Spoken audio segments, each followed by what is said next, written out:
안녕하세요. 노후의 인생 TV입니다. 오늘은 특별한 이야기를 여러분과 나누고 싶습니다. 제가 70살이 되던 해, 우연히 한 요양원에서 만난 95세 할아버지께서 제게 들려주신 이야기입니다. 젊었을 때는 가난이 제일 무서웠어요. 그래서 평생 돈만 벌었죠. 하지만 지금 생각해보면 가난보다 더 무서운 게 있더라고요. 그 말씀이 제 가슴을 울렸습니다. 그리고 저는 지난 1년간 전국의 요양원과 실버타운을 다니며 100명이 넘는 어르신들을 만났습니다. 그분들의 이야기를 들으며 깨달았습니다. 진정 무서운 것은 가난이 아니었습니다. 오늘 제가 나눌 5가지 이야기는 어쩌면 여러분의 인생을 바꿀 수도 있습니다. 특히 50대 이상이신 분들은 꼭 끝까지 시청해 주시기 바랍니다. 젊은 분들도 마찬가지입니다. 지금 준비하지 않으면 나중에 후회할 수 있는 소중한 내용들입니다. 시작하기 전에 구독과 좋아요 부탁드립니다. 여러분의 응원이 더 좋은 콘텐츠를 만드는 원동력이 됩니다. 알림 설정도 해두시면 매주 업로드되는 영상을 놓치지 않고 보실 수 있습니다. 자, 이제 시작하겠습니다. 첫 번째는 제가 얼마 전 서울의 한 실버타운에서 만난 78세 김철수 할아버지의 이야기입니다. 30년간 대기업 임원으로 일하시다 은퇴하신 분입니다.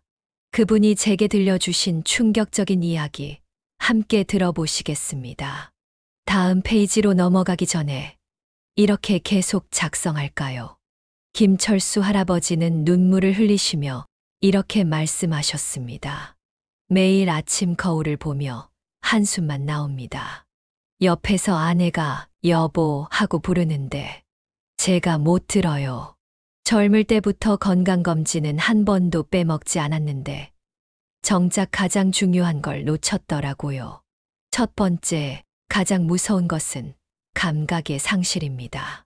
최근 한국노인의료협회의 조사에 따르면 75세 이상 노인의 82%가 청력, 시력, 미각 중 하나 이상의 감각 저하를 겪고 있다고 합니다. 특히 충격적인 것은 이런 감각 상실이 우울증과 치매의 주요 원인이 된다는 사실입니다. 서울대학교 의과대학 교수는 이렇게 말합니다. 많은 분들이 오해하시는 게 있습니다. 노화로 인한 감각 상실은 피할 수 없다고 생각하시죠. 하지만 40대부터 제대로 관리했다면 80%는 예방할 수 있는 문제입니다. 특히 청력 상실은 더욱 심각합니다. 청력을 잃으면 가족들과의 대화가 줄어들고 이는 곧 사회적 고립으로 이어집니다. 실제로 청력 상실이 있는 노인의 우울증 발병률은 그렇지 않은 노인보다 3배 높다고 합니다. 그렇다면 우리는 어떻게 해야 할까요? 전문가들은 다음 3가지를 강조합니다. 1. 40대부터 정기적인 청력, 시력 검사 필수. 2. 큰 소리의 이어폰 사용 자제. 3. 눈의 피로를 풀어주는 습관 기르기. 김철수 할아버지는 이제 보청기를 착용하십니다. 하지만 그분은 말씀하셨습니다. 젊었을 때 관리 좀 해둘 걸. 보청기를 해도 예전처럼 아내의 목소리가 선명하게 들리진 않아요. 손주들이 해주는 재미있는 이야기를 못 알아들을 때면 정말 가슴이 아픕니다. 자, 이제 2번째 이야기로 넘어가 보겠습니다. 얼마 전 부산의 한 요양원에서 만난 82세 박영희 할머니의 이야기입니다. 박영희 할머니는 한때 잘 나가는 공인중개사였습니다. 부동산 여러 채를 가지고 계시던 분이죠. 하지만 그분이 제게 들려주신 이야기는 돈과는 전혀 관계없는 것이었습니다. 내가 살면서 가장 후회하는 건 기억을 잃어가는 거예요. 내가 누군지, 내 자식이 누군지는 기억하지만 작년에 무슨 일이 있었는지, 한 달 전에 뭘 했는지, 그게 하나도 기억이 안 나요. 일기장을 보면 분명 즐거운 일이 많았는데 2번째로 무서운 것은 바로 기억의 상실입니다. 중앙치매센터의 최신 연구에 따르면 65세 이상 노인의 경도인지장애 비율이 매년 증가하고 있다고 합니다. 더 놀라운 것은 이런 기억력 감퇴가 50대부터 시작된다는 사실입니다. 연세대학교 뇌인지과학과 김민수 교수는 이렇게 설명합니다. 기억력 감퇴는 마치 천천히 새는 수도꼭지와 같습니다. 처음에는 멀쩡해 보이다가 어느 순간 돌이킬 수 없는 상태가 됩니다. 하지만 좋은 소식은 있습니다. 뇌를 제대로 관리하면 80대까지도 건강한 기억력을 유지할 수 있다는 것이죠. 실제로 한 연구에 따르면 다음 3가지 습관을 꾸준히 실천한 사람들은 그렇지 않은 사람들보다 치매 발병률이 67% 낮았다고 합니다. 첫 번째, 매일 20분 이상 걷기. 두 번째, 하루 한 번 이상 깊이 있는 대화하기. 세 번째, 주 3회 이상 새로운 것 배우기. 박영희 할머니는 요즘 요양원에서 하모니카를 배우고 계십니다. 늦게라도 시작하길 잘했어요. 악보 외우고 손가락 움직이는 게 힘들지만 그래도 이렇게라도 해야 내 기억이 조금이라도 더 오래 남지 않을까요? 이제 3번째 이야기로 넘어가 보겠습니다. 대전의 한 실버타운에서 만난 부부의 가슴 아픈 이야기입니다. 대전에서 만난 이현우, 김미경 부부는 결혼 50주년을 맞이했습니다. 하지만 그들의 얼굴에는 웃음 대신 깊은 한숨이 가득했습니다. 저희는 돈도 있고 건강도 나쁘지 않아요. 하지만 저희들만 덩그러니 남았다는 게 너무 무섭습니다. 젊을 때는 바빠서, 은퇴하고 나서는 어색해서 친구들과 자꾸 멀어졌어요. 이제는 연락할 사람이 아무도 없습니다. 3번째로 무서운 것은 바로 관계의 상실입니다. 한국노인복지협회가 발표한 충격적인 통계가 있습니다. 65세 이상 노인의 43%가 일주일에 한 번도 다른 사람과 의미 있는 대화를 나누지 않는다고 합니다. 더욱 심각한 것은 은퇴 후 5년이 지나면 사회적 관계의 80%가 사라진다는 점입니다. 고려대학교 사회학과 이성민 교수는 이렇게 말합니다. 은퇴 후의 사회적 고립은 현대 사회가 직면한 가장 심각한 문제 중 하나입니다. 특히 한국의 경우 직장 중심의 인간관계가 많다 보니 은퇴와 동시에 대부분의 관계가 단절됩니다. 하지만 이는 충분히 예방 가능한 문제입니다. 전문가들은 다음과 같은 해결책을 제시합니다. 1. 은퇴 전부터 직장 외의 인간관계 만들기. 2. 취미 모임이나 동호회 적극 참여하기. 3. 봉사활동을 통한 새로운 관계 형성. 이현우 씨는 최근 아내와 함께 시니어 탁구 동호회에 가입했습니다. 처음엔 어색했지만 이제는 기다려집니다. 같이 운동하고 밥 먹고 이야기하다 보면 하루가 어떻게 가는지 모르겠어요. 우리도 이제 새로운 친구가 생겼나 봅니다. 이제 4번째 이야기로 넘어가 보겠습니다. 제가 만난 한 의사 선생님의 충격적인 고백입니다. 서울의 한 대학병원에서 30년간 의사로 일하다 은퇴하신 박정호 선생님은 최근 심각한 우울증을 겪고 계셨습니다. 매일 아침 일어나면 오늘은 뭐 하지? 라는 생각이 듭니다. 병원에서는 하루가 너무 짧았는데 지금은 하루가 너무 깁니다. 텔레비전을 보다가 멍하니 있다가 그러다 잠들고 이게 제 하루의 전부입니다. 4번째로 무서운 것은 목적의 상실입니다. 국립노인복지연구원의 연구 결과에 따르면 은퇴 후 뚜렷한 목적 없이 살아가는 노인의 우울증 발병률이 일반 노인보다 4배나 높다고 합니다. 더 충격적인 것은 이런 목적 상실이 수명을 평균 5년 이상 단축시킨다는 연구 결과입니다. 서울대학교 정신의학과 최준영 교수는 이렇게 설명합니다. 인간에게는 나는 누군가에게 필요한 존재라는 느낌이 매우 중요합니다. 은퇴 후에도 이런 느낌을 잃지 않는 것이 건강한 노년의 핵심입니다. 특히 전문직 은퇴자들의 경우 이 문제가 더욱 심각하게 나타납니다. 그렇다면 어떻게 해야 할까요? 노년학 전문가들은 다음과 같은 방법을 제시합니다.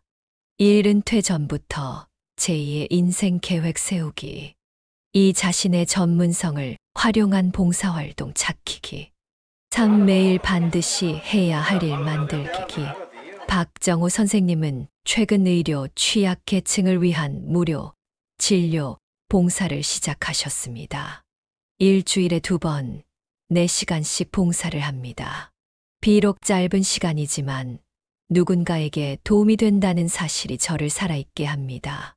이제야 깨달았습니다. 은퇴는 끝이 아니라 새로운 시작이었던 거죠. 이제 마지막 5번째 이야기로 넘어가 보겠습니다. 어쩌면 가장 무서운 이야기가 될지도 모릅니다. 마지막 이야기의 주인공은 제가 지난달 만난 황미영 할머니 85세입니다. 평생을 교육자로 살아오신 분입니다. 사람들은 제가 성공한 인생을 살았다고 합니다. 교장 선생님까지 지냈고 자녀들도 모두 잘 컸으니까요. 하지만 제 안에는 이루지 못한 꿈이 있었어요. 젊었을 때부터 피아노를 배우고 싶었거든요. 그런데 늘 나중에 은퇴하고 하면서 미뤘죠. 이제는 손가락이 굳어서 피아노를 칠 수가 없답니다. 5번째로 무서운 것은 바로 도전의 상실입니다. 서울대학교 평생교육원의 최근 연구에 따르면 새로운 도전을 계속하는 노인은 그렇지 않은 노인보다 평균 수명이 8년이나 더 길다고 합니다. 하지만 더 중요한 것은 삶의 질이었습니다. 연세대학교 사회학과 김지은 교수는 이렇게 말합니다. 나이가 들었다고 새로운 도전을 포기하는 순간 우리의 뇌는 늙기 시작합니다. 반대로 새로운 것을 배우고 도전하는 과정에서 우리 뇌는 젊어집니다. 놀랍게도 이는 95세에도 유효합니다. 실제로 한 연구 결과는 충격적입니다. 60세 이후 새로운 취미나 배움에 도전한 사람들의 치매 발병률은 그렇지 않은 사람들의 절반에 불과했습니다. 가장 중요한 것은 지금 시작하는 것입니다. 전문가들은 이렇게 조언합니다. 일하고 싶었던 일 목록 작성하기. 2. 매년 새로운 한 가지 도전하기. 3. 실패를 두려워하지 않기. 황미영 할머니는 최근 수채화를 배우기 시작하셨습니다. 피아노는 못 배우게 됐지만 수채화는 할 수 있더라고요. 처음에는 손이 떨려서 선 하나 똑바로 긋지 못했어요. 하지만 3개월이 지난 지금은 봐요. 이렇게 예쁜 그림도 그릴 수 있게 됐어요. 늦었다고 생각했는데 시작하니까 되더라고요. 자, 지금까지 제가 들려드린 5가지 이야기. 감각의 상실, 기억의 상실, 관계의 상실, 목적의 상실, 그리고 도전의 상실. 이것들은 모두 돈으로는 해결할 수 없는 것들입니다. 최근 한국노인복지협회가 실시한 설문조사 결과가 있습니다. 노후에 가장 행복한 노인은 누구인가? 라는 질문에 대한 답이었죠. 놀랍게도 행복한 노인의 기준은 재산의 크기가 아니었습니다. 평생 모은 재산이 10억이 넘는 노인보다 매주 손주와 통화하는 노인이 더 행복했습니다. 고급 아파트에 사는 노인보다 매일 아침 동네 친구들과 산책하는 노인이 더 행복했습니다. 행복연구센터 박현우 교수는 이렇게 말합니다. 행복한 노년을 위해서는 3가지가 필요합니다. 첫째, 나누는 삶. 둘째, 배우는 삶. 셋째, 움직이는 삶. 이 3가지는 돈이 아니라 우리의 마음가짐과 실천에 달려 있습니다. 이제 다시 처음으로 돌아가 볼까요? 제가 만났던 그 95세 할아버지의 마지막 말씀을 들려드리겠습니다. 젊었을 때는 몰랐습니다. 돈이면 다 될 줄 알았죠. 하지만 이제 와서 깨달았어요. 진정한 부자는 따로 있더군요. 마음으로 부자가 된 사람. 그 사람이 진짜 부자입니다. 자, 이제 여러분께 구체적인 실천 방법을 알려드리겠습니다. 이것은 제가 1년간 100명이 넘는 어르신들을 만나며 정리한 행복한 노후를 위한 체크리스트입니다. 첫째, 감각 관리를 위해 매일 아침 눈 운동하기 상하좌우, 눈동자 움직이기. 귀 마사지 하루 3분씩 하기. 매년 정기적인 청력, 시력 검사 받기. 둘째, 기억력 관리를 위해 매일 저녁 일기 쓰기. 주 3회 이상 도보 30분 하기. 하루에 한 가지씩 새로운 것 배우기. 셋째, 관계 관리를 위해 매주 한 명의 친구와 반드시 만나기. 가족과 일주일에 한 번 이상 통화하기.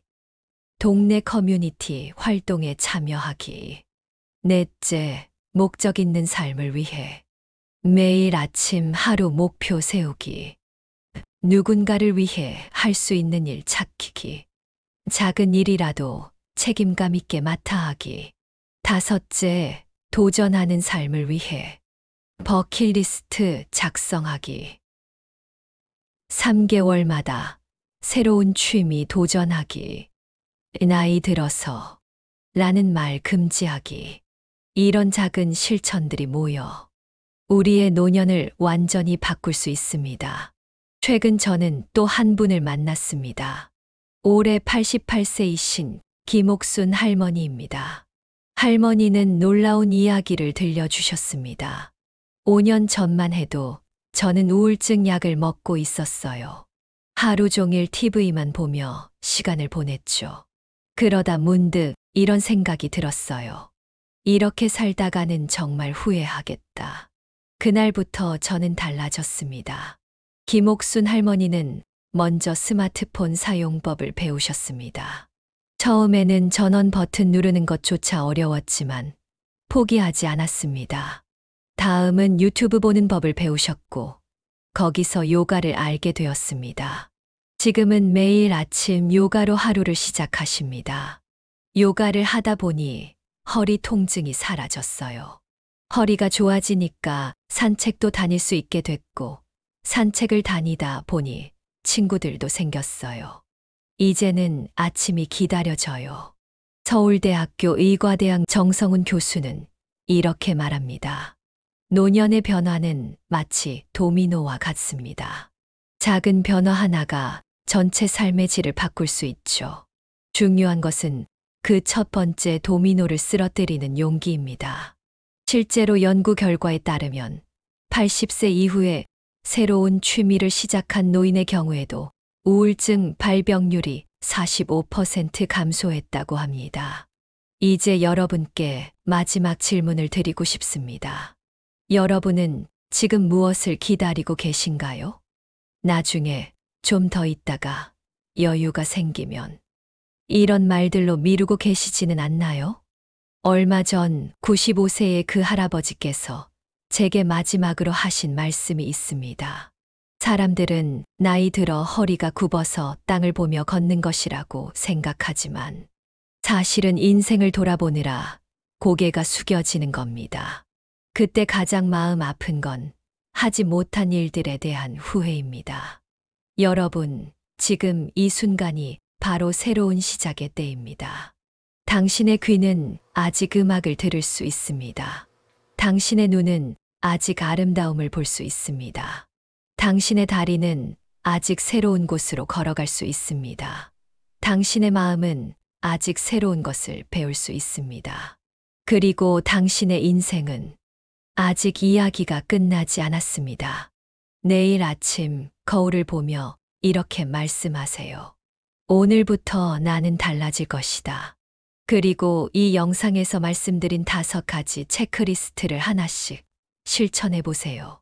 작은 변화가 당신의 인생을 바꿀 것입니다. 여러분, 지금 이 순간 무엇을 망설이고 계신가요? 혹시 나는 늦었어 라고 생각하고 계시진 않나요? 하지만 기억하세요. 인생에는 너무 늦었다는 말은 없습니다. 단지 시작하지 않은 것이 있을 뿐입니다. 이 통계를 보여드리고 싶습니다. 76세의 화가가 된 그랜마 모제스. 80세의 등산가가 된 민병대 할아버지. 89세의 소설가가 된 해리엇 두어. 92세에 마라톤을 시작한 해리엣 톰슨. 이분들 모두 늦었다고 생각했다면 이런 놀라운 도전은 없었을 것입니다. 여러분, 우리에게는 아직 시간이 있습니다. 이 영상이 도움이 되셨다면 좋아요와 구독 부탁드립니다. 그리고 주변의 소중한 분들에게도 이 영상을 추천해 주세요. 어쩌면 누군가의 인생을 바꾸는 계기가 될 수도 있습니다. 노후의 인생 TV였습니다. 여러분의 행복한 노후를 항상 응원하겠습니다. 감사합니다.